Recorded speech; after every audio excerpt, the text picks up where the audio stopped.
بسم اللہ الرحمن الرحیم۔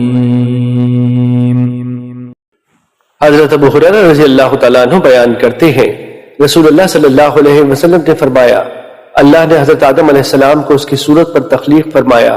ان کا قد 60 ہاتھ تھا۔ جب اس نے انہیں پیدا کیا تو فرمایا، جاؤ اس جماعت کو سلام کرو۔ اس جماعت میں چند فرشتے بیٹھے ہوئے تھے، وہ آپ کو جو جواب دیں وہ غور سے سنیں، چنانچہ وہی جواب تمہارا اور تمہاری اولاد کا ہوگا۔ وہ گئے اور انہوں نے ان سے کہا، السلام علیکم۔ انہوں نے کہا، السلام علیکم ورحمۃ اللہ۔ انہوں نے انہیں لفظ رحمت اللہ کا زائد جواب دیا۔ فرمایا، جنت میں جانے والا ہر شخص صورت آدم پر ہوگا، اس کا قد 60 ہاتھ ہوگا۔ ان کے بعد پھر مسلسل اب تک قد و قامت میں کمی واقع ہوتی چلی آ رہی ہے۔ مشکات المصابیح حدیث نمبر 4628۔ حضرت ابو ہریرہ رضی اللہ تعالیٰ عنہ بیان کرتے ہیں، رسول اللہ صلی اللہ علیہ وسلم نے فرمایا، مومن کے مومن پر 6 حق ہیں۔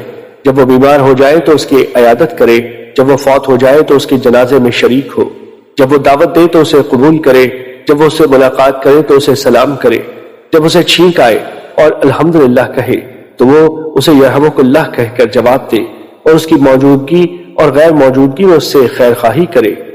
مشکات المصابیح حدیث نمبر 4630۔ حضرت ابو ہریرہ رضی اللہ تعالیٰ عنہ بیان کرتے ہیں، رسول اللہ صلی اللہ علیہ وسلم نے فرمایا، تم اس وقت تک جنت میں داخل نہیں ہو سکتے جب تک تم مومن نہیں بن جاتے، تم اس وقت تک مومن نہیں بن سکتے جب تک تم باہم محبت نہیں کرتے۔ کیا میں تمہیں ایسی چیز نہ بتاؤں جب تم اسے کرنے لگ جاؤ گے تو تمہاری باہم محبت ہو جائے، آپس میں سلام پھیلاؤ۔ مشکات المصابیح حدیث نمبر 4631۔